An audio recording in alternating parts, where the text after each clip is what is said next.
Hello students, welcome back to the class. आज हम पढ़ेंगे फार्मास्यूटिकल केमिस्ट्री 2 में anti neoplastic agents, anti neoplastic drugs. Anti neoplastic drugs क्या होते हैं? जो कैंसर की ट्रीटमेंट में काम आते हैं वो होते हैं हमारे पास एंटी नियोप्लास्टिक ड्रग्स। सबसे पहले मैं बताऊँ मुझे कैंसर के बारे में, कैंसर क्या होता है। तो कैंसर क्या होता है? कैंसर होता है बॉडी के अंदर जब बहुत ज्यादा सेल्फ डिवीजन इंक्रीज हो जाते हैं, नंबर ऑफ सेल्स इंक्रीज हो जाते हैं बाय सेल डिवीजन, तब क्या प्रोड्यूस होता है? कैंसर। क्या होता है? नंबर ऑफ सेल्स इंक्रीजेस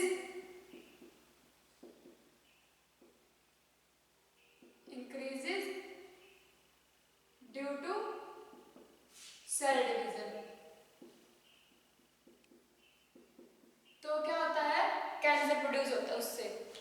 अब देखो कैंसर कैसे होता है कि जैसे मान लो एक सेल है, ठीक है, वो आगे दो सेल और प्रोड्यूस कर रहा है, फिर वो आगे दो और प्रोड्यूस कर रहा है, 2 से 4 सेल प्रोड्यूस होगी, 4 से आगे 8, ठीक है। ये हम सेल मान के चल रहे हैं, सेल आगे से सेल डिवीजन हो रहा है, उनका आगे आगे वो इंक्रीज होते जाते हैं। तो क्या होता है इससे? जब अनकंट्रोल्ड सेल डिवीजन हो जाता है, अनकंट्रोल्ड सेल डिवीजन हो जाता है बॉडी के अंदर, तो वो क्या प्रोड्यूस करता है? फिर कैंसर प्रोड्यूस करता है। The uncontrolled cell division in the body produced cancer. अब देखो जब जहाँ पे ये सेल डिवीजन होता है बहुत ज्यादा, तो वहां पे क्या होता है, मान लो कि ये कोई पर्सन है, तो वहां पे सेल डिवीजन हो जाता है। जैसे मान लो किसी एक पोर्शन में हो रहा है यहाँ पे, या फिर गले में हो रहा है यहाँ पे, तो यहाँ से थोड़ा सा अब हो जाएगा, जिससे हमें पता चल जाएगा कि यहाँ पे क्या है? कैंसर है, कि बॉडी के अंदर कैंसर प्रोड्यूस हो गया। उसके बाद देखो जहाँ पे कैंसर होता है, जिस भी पर्सन को कैंसर होता है, वो क्या होता है? वो कमजोर होता जाता है, वीक होता जाता है। क्यों होता जाता है जब वीक? क्योंकि सेल को क्या चाहिए? सेल जब डिवाइड होते हैं आगे, तो उनको चाहिए एनर्जी। अब वो एनर्जी चाहिए, तो जब सेल डिवीजन को चाहिए सारी एनर्जी, तो जितना भी प्रोटीन या फिर जितना भी हम खाते पीते हैं, जिसको कैंसर होता है, जितना भी वो खाता पीता है, तो उसका बाकी बॉडी के अंदर तो जाता ही नहीं। जितनी भी एनर्जी है तो वो सारी ले लेता है, ये सेल ये खुद खींच लेता है सारी एनर्जी। तो एक जगह पे तो बहुत ज्यादा एनर्जी हो जाती है क्योंकि सेल डिवीजन हो रहा है, और वो कंज्यूम कर लेता है उसको। एंड जो बाकी बॉडी है वहां से वो फिर वीक होता जाता है, वहां से उसका कमजोर हो जाता है। इस वजह से जो कैंसर पेशेंट्स होते हैं वो बहुत ज्यादा वीक होते हैं, बहुत ज्यादा थिन होते हैं, ठीक है। उसके बाद कॉजेज क्या क्या है कैंसर के? कैंसर बहुत सारे कॉजेज, बहुत सारे कारण होते हैं। आजकल तो बहुत सारे कारण देते हैं कि इस वजह से कैंसर हो सकता है, इसकी वजह से कैंसर हो सकता है, प्लास्टिक से कैंसर हो सकता है, पॉलीथीन से कैंसर हो सकता है, रेडिएशन से कैंसर हो सकता है। सो मेन क्या क्या है? जैसे एक्सपोजर हो रहा है रेडिएशंस का, कार्सिनोजेनिक केमिकल्स। कार्सिनोजेनिक केमिकल्स का मतलब कार्सिनोजेनिक, कार्सिनो का मतलब कैंसर और जेनिक का मतलब जनरेट करना। तो क्या होगा? जो cancer generating, cancer producing chemicals हैं, उनके अगर रेडिएशंस चली जाए बॉडी के अंदर, तो वो कैंसर प्रोड्यूस कर देती है। उसके बाद होता है जेनेटिक फैक्टर्स। फर्स्ट तो आता है exposure of radiations, carcinogenic chemicals, and second आता है जेनेटिक फैक्टर्स। जेनेटिक फैक्टर्स क्या करते हैं? जैसे कि क्या है, तो क्रोमोसोम्स पे कोई इफेक्ट पड़ रहा है, फिर जेनेटिक एंजाइम्स ऐसे हो कि उससे कैंसर होता है। लाइफस्टाइल के ऊपर बेस्ड है। लाइफस्टाइल मतलब कि वो स्मोकिंग कर रहा है, ड्रिंकिंग कर रहा है, तो उसकी वजह से भी क्या हो जाता है? लीवर्स खराब हो जाते हैं, जिससे कैंसर हो जाता है। उसके बाद ऐसा कोई ऑक्यूपेशन हो, ऑक्यूपेशन मतलब कि कोई पर्सन ऐसे फैक्ट्रीज में काम कर रहा हो जहाँ पे इतने सारे कैंसर्स प्रेजेंट, इतने सारे केमिकल्स प्रेजेंट हो, जो रेडिएशन में काम कर रहा हो, तो उसको कैंसर होने का खतरा बहुत ज्यादा रहता है। उसके बाद जो ये कीमोथेरेपिक एजेंट्स होते हैं वो यूज किए जाते हैं फिर to treat the cancer. Chemotherapeutic agents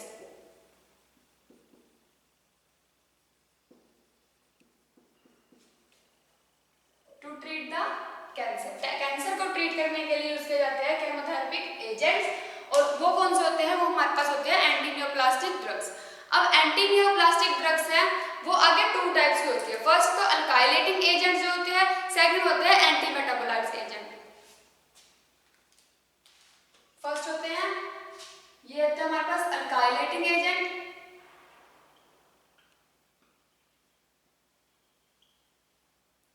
second anti metabolites.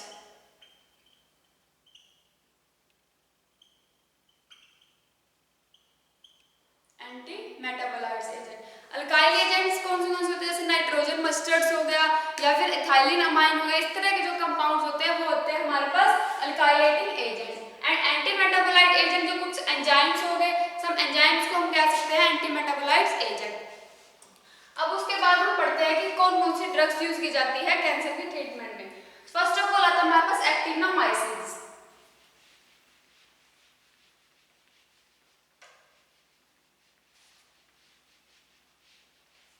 सबसे पहले आता है एक्टिनोमाइसिन।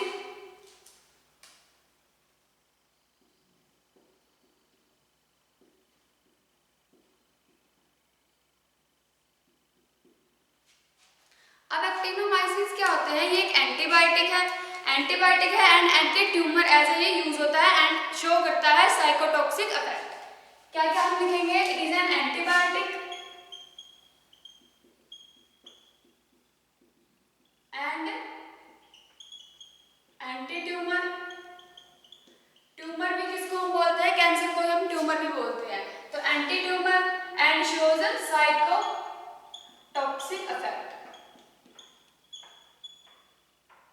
साइकोटॉक्सिक इफेक्ट्स शो करते हैं। अब जो एक्टिनोमाइसिन के आगे क्लासिफाई किया गया उनको अलग अलग क्लास के अंदर, सो एक्टिनोमाइसिन सी हो गया, एक्टिनोमाइसिन डी, एक्टिनोमाइसिन ई, एफ, एक्स, जेड। तो एक्टिनोमाइसिन सी जो है वो आगे मिलकर बना होता है एक्टिनोमाइसिन डी, वो मिक्सचर होता है एक्टिनोमाइसिन सी जो है, एक्टिनोमाइसिन सी जो है वो मिक्सचर है एक्टिनोमाइसिन डी का प्लस एक्टिनोमाइसिन C1 का एंड एक्टिनोमाइसिन C2 का। ठीक है, तो इस तरह से ये सारे इनको डिफाइन किया गया है अलग अलग क्लास के अंदर। हमें इंपॉर्टेंट पढ़ना है एक्टिनोमाइसिन क्या होते हैं मेनली। सो जो एक्टिनोमाइसिन है ये क्या प्रोड्यूस करते हैं, साइकोटॉक्सिक इफेक्ट शो करते हैं। क्यों, क्योंकि ये क्या करते हैं, इनहिबिशन करते हैं प्रोटीन सिंथेसिस का। Due to the protein inhibition of protein synthesis it shows a cytotoxic effect.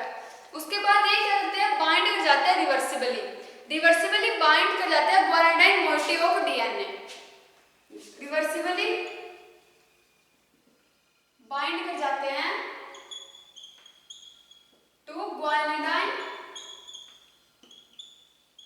Moiety of DNA. ठीक है, उसके बाद हमारे पास आता है एक्टिनोमाइसिन का, तो एक मैं स्ट्रक्चर बता देती हूँ एक्टिनोमाइसिन का कैसे कैसे होता है।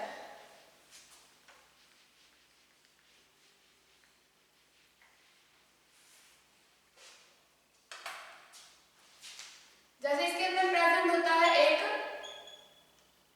सार्कोसाइन जो चेंज हो जाता है एल प्रोलिन में, फिर डी वेलाइन में, और यहाँ पे होता है L309 एक ऑक्सीजन से जुड़ के यहाँ पे बनाते हैं LN मिथाइल वेलाइन। तो ये सारे जितने भी एक्टिनोमाइसिन के अंदर ये सारे कंपाउंड्स प्रेजेंट होते हैं, L309, D valine, L proline, sarcosine and LN methyl valine. तो ये सारे कंपाउंड्स क्या करते हैं, जैसे मान लो ये अगर हम मानते हैं डी का स्ट्रक्चर है, ये डी में ऐसे काम करता है, तो ई के अंदर क्या होगा, LN मिथाइल वेलाइन पहले रिलीज हो जाएगा, सार्कोसाइन बाद में, और फिर SA309 हो जाएगा, डी वेलाइन होगा, प्रोलाइन हो जाएगा। तो ये हमें मेन पता होना चाहिए कि कौन कौन से कंपाउंड्स होते हैं एक्टिनोमाइसिन के अंदर जो वर्क करते हैं। उसके बाद ये आगे ये बनता किससे, अगर LN मिथाइल अमाइन यहाँ पे, अगर साइकोसाइन यहाँ पे, तो ये अलग कंपाउंड बना देगा। तो इसके बाद ये आगे अटैच होता है किसके साथ, एक और कंपाउंड, जैसे कि वो मेन है जो हमारे पास एक्टिनोमाइसिन का।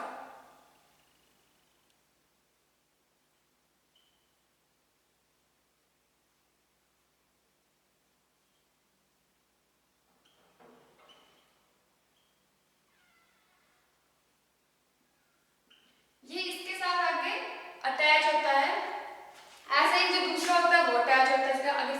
से कोई कंपाउंड प्रेजेंट है तो वो इसके साथ अटैच होता है। तो ये इससे मिलकर बने होते हैं हमारे पास, ये सारे प्रोडक्ट्स के अंदर चेंज आता रहता है। तो ये हमारे पास था टिनोमाइसिन का कि वो कैसे क्या क्या उसके अंदर प्रेजेंट होता है। अब आते हैं टिनोमाइसिन का, तो ये हो गया। उसके बाद हमारे पास आता है एक्टिनोमाइसिन। अब जो एक्टिनोमाइसिन F1 है, एक्टिनोमाइसिन का F1 वो कैसा होता है, वो डेरिवेटिव एक्टिनोमाइसिन C2 का। अगर C2 को अगर हम थोड़ा बहुत चेंज करें तो ये सारे ही किस चीज के डेरिवेटिव है, एक ही कंपाउंड के derivative, that is actinomycin C। तो जो F1 बनता है वो C2 का डेरिवेटिव होता है।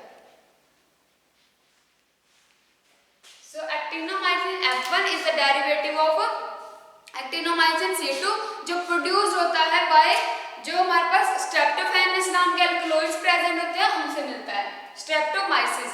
देन ये क्या करता है, एक्टिनोमाइसिन C इलेबोरेट करता है स्ट्रेन्स ऑफ स्ट्रेप्टोमाइसिन, तब उससे जाके क्या बनता है F1, एक्टिनोमाइसिन F1 बनता है, जो यूज किया जाता है एज एन एंटीनियोप्लास्टिक एजेंट।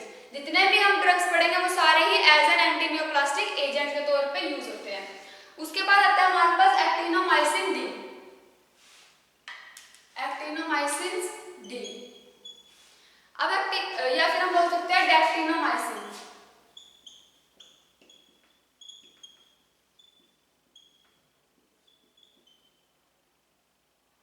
डेक्टिनोमाइसिन, अब डेक्टिनोमाइसिन क्या है, एज एंटीबायोटिक ही यूज होता है।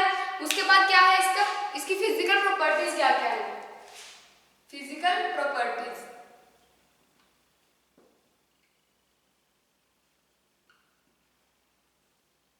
फिजिकल प्रॉपर्टीज क्या क्या है इसकी, ये हमें मिलता है ब्राइट रेड क्रिस्टलाइन पाउडर के फॉर्म में, ब्राइट रेड क्रिस्टलाइन पाउडर। उसके बाद सोल्यूबल है वाटर के अंदर, फ्रीली सोल्यूबल है अल्कोहल के अंदर, एंड वेरी स्लाइटली सोल्यूबल है इन ईथर। हाइग्रोस्कोपिक नेचर का है, ऑर्डरलेस है, एंड यूजेस कहाँ होते हैं, इसलिए इसकी stability and storage because of its hygroscopic nature it is kept in an airtight container. Then uses कहाँ होते हैं, एज एन एंटीनियोप्लास्टिक एजेंट।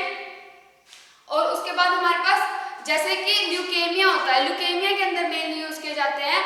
और इम्यूनोसप्रेसेंट, इम्यूनोसप्रेसेंट प्रॉपर्टी शो करता है डेक्टिनोमाइसिन, इम्यूनोसप्रेसेंट, इम्यूनो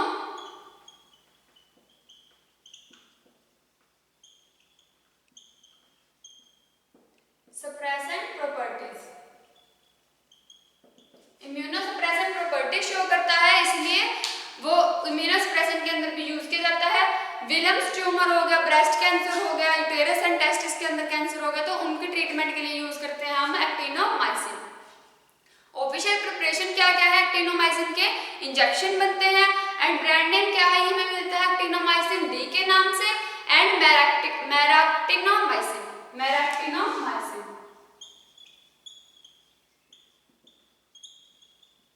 मेरैक्टिनोमाइसिन के नाम से, ठीक है। अब नेक्स्ट हमारे पास आता है एजाथायोप्राइन।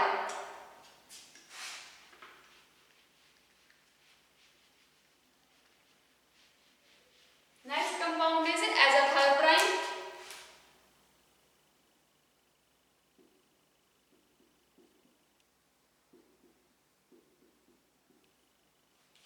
जो एजाथायोप्राइन है वो भी क्या है, एक एंटीबायोटिक है एंड एंटीनियोप्लास्टिक एजेंट के तौर पे यूज होता है। और उसका स्ट्रक्चर कैसा होगा, एक 5 मेंबर रिंग लगी है,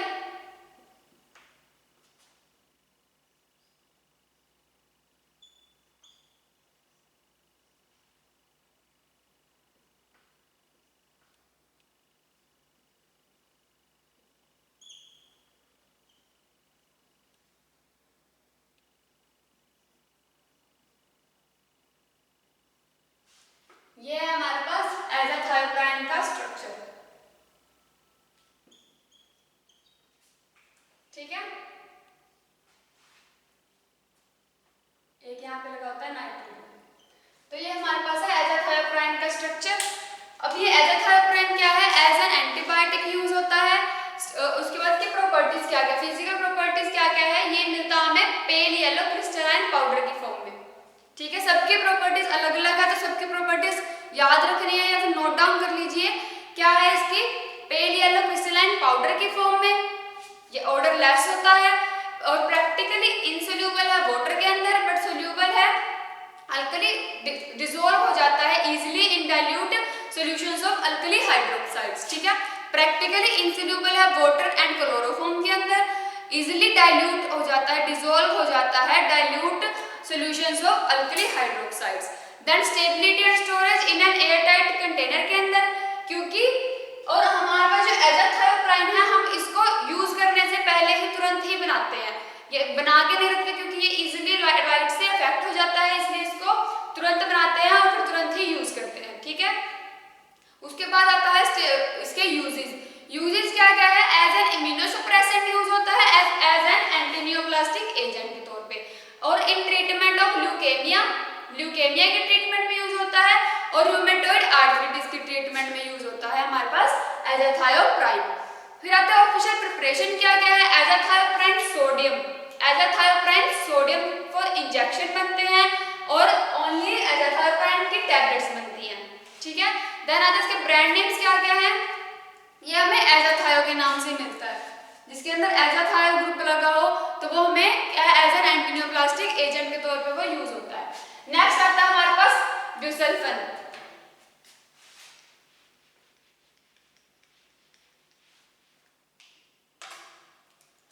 क्या ड्रग है नेक्स्ट, ब्यूसल्फेन। तो जो ब्यूसल्फेन है वो भी क्या करता है, एंटीनियोप्लास्टिक प्रॉपर्टी शो करता है, एज एन एंटीबायोटिक यूज होता है।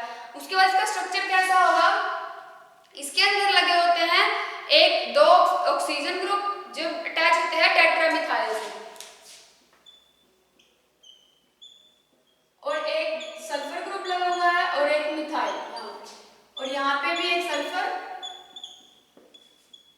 तो ये है इसका स्ट्रक्चर।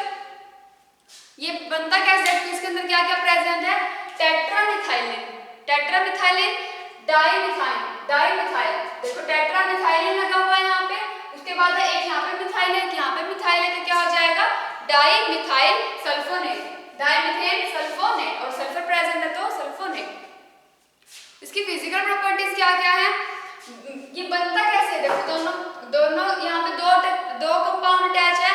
फर्स्ट कौन सा है, मिथेल सल्फोनाइड, एक तो हम ले लेंगे मिथेन सल्फोनाइड एंड सेकंड ले लेंगे 1,4-ब्यूटेन डाइओ, मिथेन सल्फोनाइड 2CH3 SO3H, और 1,4-ब्यूटा डाइन कैसे होता है,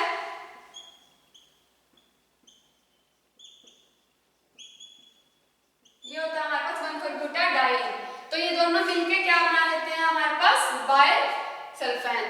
बायसल्फेन क्या, अब इसकी प्रॉपर्टीज क्या क्या है, फिजिकल प्रॉपर्टीज, ये हमें मिलता है व्हाइट क्रिस्टलाइन पाउडर की फॉर्म में, व्हाइट क्रिस्टलाइन पाउडर की फॉर्म में मिलता है, ऑर्डरलेस होता है, एंड प्रॉपर्टी सोल्यूबिलिटी क्या है, स्पेरिंगली सोल्यूबल है वाटर के अंदर बट इजीली डिसॉल्व हो जाता है जब हम इसकी हाइड्रोलिसिस करते हैं। जब हाइड्रोलिसिस करेंगे तो इजीली डिसॉल्व हो जाएगा ऑन स्लो हाइड्रोलिसिस पे।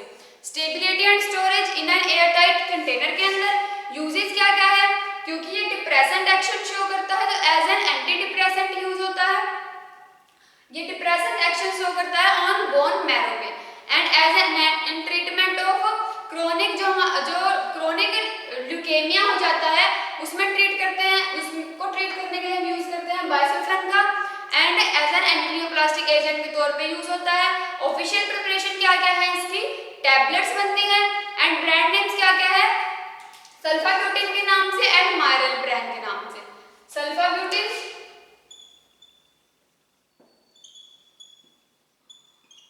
एंड मायरल। ठीक है, ये है इसके ब्रांड नेम्स। नेक्स्ट हमारे पास आता है क्लोरेम्बुसिल।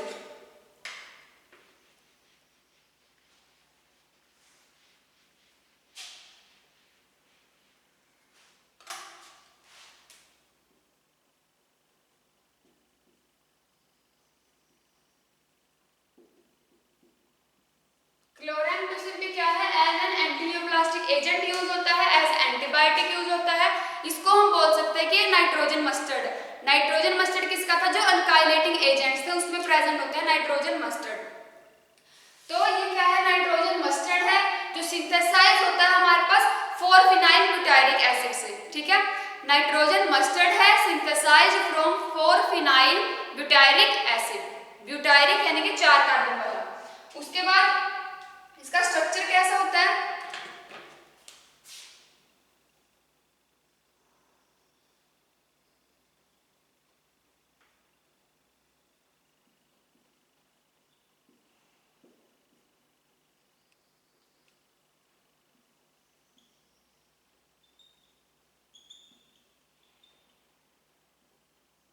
देखो प्रेजेंट है ना, फर्स्ट सेकंड थर्ड फोर्थ, 4 पे फिनाइल ग्रुप ऐसे अटैच है और एक ब्यूटाइरिक एसिड, ये होता है ब्यूटाइरिक एसिड और ये फिनाइल ग्रुप, तो ये डेरिवेटिव हो गया 4-फिनाइल ब्यूटाइरिक एसिड का, जिसको हम सिंथेसाइज करके बना सकते हैं क्लोराम्ब्यूसिल। ये क्लोराम्ब्यूसिल का स्ट्रक्चर है।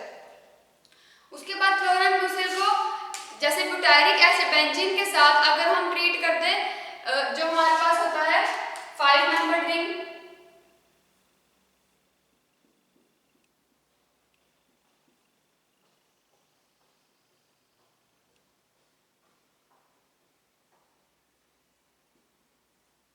तो ये जो प्रोडक्ट हमें मिलकर बनाता है वो हमें क्लोराम्ब्यूसिल को डिटेक्ट करने में हेल्प करता है।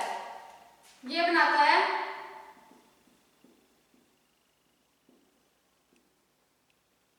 Phenyl ethanoic acid. तो फिनाइल इथेनोइक एसिड को आगे हम नाइट्रेशन करके इसका नाइट्रेशन करके यहाँ पे नाइट्रोजन बॉन्ड आ जाएगा NO2, फिर रिडक्शन करके हम ऐड कर लेंगे और उसके बाद हमारे पास क्लोराम्ब्यूसिल हो जाएगा। मेन हमारे पास क्या है, इसका स्ट्रक्चर याद होना चाहिए कि कैसा होता है क्लोराम्ब्यूसिल। उसके बाद इसकी फिजिकल प्रॉपर्टीज कैसी है, ये हमें मिलता है व्हाइट या फिर ऑफ व्हाइट ग्रैन्युलर पाउडर की फॉर्म में, व्हाइट और ऑफ व्हाइट ग्रैन्युलर पाउडर की फॉर्म में। देन ऑर्डर लेस होता है, प्रैक्टिकली इनसोल्यूबल है वाटर के अंदर, सोल्यूबल है अल्कोहल के अंदर एंड क्लोरोफॉर्म के अंदर। ठीक है, देन आता है इसके stability and storage in an airtight container के अंदर। फिर आता है इसके यूजेस क्या क्या है, इन लिम्फोसाइट्स की ट्रीटमेंट, इन लिम्फोसाइट्स में यूज करते हैं, एज एन एंटीनियोप्लास्टिक एजेंट यूज होता है, और इन हॉजकिंस डिसीज के अंदर, हॉजकिंस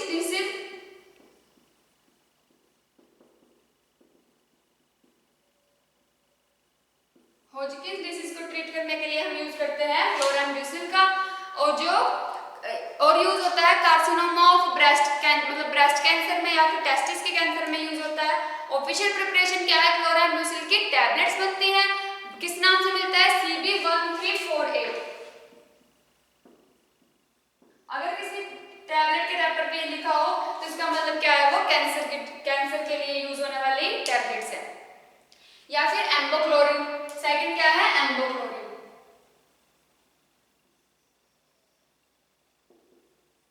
ठीक है, ये ब्रांड नेम से हमें ये मिलता है। उसके बाद नेक्स्ट हमारे पास आता है सिस्प्लाटिन।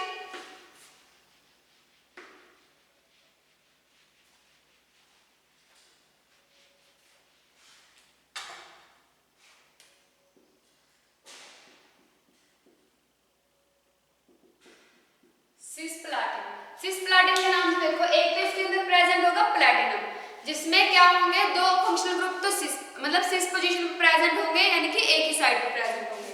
तो कैसा होगा इसका स्ट्रक्चर, एक इसके अंदर प्लैटिनम प्रेजेंट है और सिस पोजीशन पे प्रेजेंट होते हैं। सिस पोजीशन कौन सी होती है, जब फंक्शनल ग्रुप सेम साइड लगाओ तो वो होता है सिस फॉर्म। इसको हम क्या बोल सकते हैं, प्लैटिनम कंटेनिंग कॉम्प्लेक्स है। प्रॉपर्टीज क्या क्या है, ये हमें मिलता है डीप येलो लिक्विड फॉर्म में। ठीक है, डीप येलो लिक्विड फॉर्म में, जो इनसोल्यूबल है मोस्ट कॉमन सॉल्वेंट्स के अंदर, जो हम कॉमनली यूज करते हैं उनके अंदर इनसोल्यूबल है, बट क्योंकि ये चेंज हो जाता है ट्रांसफॉर्म के अंदर, जैसे ये तो सिस फॉर्म होगी तो इसके ट्रांसफॉर्म के अंदर ये क्या हो जाता है, चेंज हो जाता है अगर हम इसको नॉर्मल सॉल्वेंट में डाल दें। ठीक है, ये ट्रांसफॉर्म होती है, ये सिस फॉर्म है, तो ये इजीली इसके अंदर चेंज हो जाता है नॉर्मल सॉल्वेंट में। तो इसके सोल्युबिलिटी क्या है, एक्वा सॉल्यूशन के अंदर हम इसको मतलब रखते हैं, इसको बहुत ज्यादा मेंटेन करके रखना पड़ता है। Uses stability and storage, then airtight container के अंदर, और यूजेज क्या क्या है, ट्रीटमेंट ऑफ मेटास्टेटिक ट्यूमर्स के अंदर। मेटास्टेटिक ट्यूमर्स ट्यूमर्स यानी कि टेस्टिस और ओवेरीज के अंदर जो या फिर ब्लैडर के अंदर जो ट्यूमर होते हैं, कैंसर होते हैं, उनको ट्रीट करने के लिए हम यूज करते हैं सिस्प्लाटिन का। किस फॉर्म में हमें मिलता है सिस्प्लाटिन के? इंजेक्शन बनते हैं और सिस्प्लाटिनम 2 के नाम से मिलता है हमें सिस्प्लाटिनम 2। ठीक है, ये इसका ब्रांड नेम हो गया, या फिर सिस डीडीपी के नाम से मिले तो वो भी क्या है हमारे पास सिस्प्लाटिनम होता है। ये इसके ब्रांड नेम्स हो गए। सो जो ये हमने आज 5 ड्रग्स की थी ये वाली। सो जो नेक्स्ट ड्रग करेंगे, जो जितनी रिमेनिंग ड्रग्स है वो हम नेक्स्ट लेक्चर के अंदर करेंगे।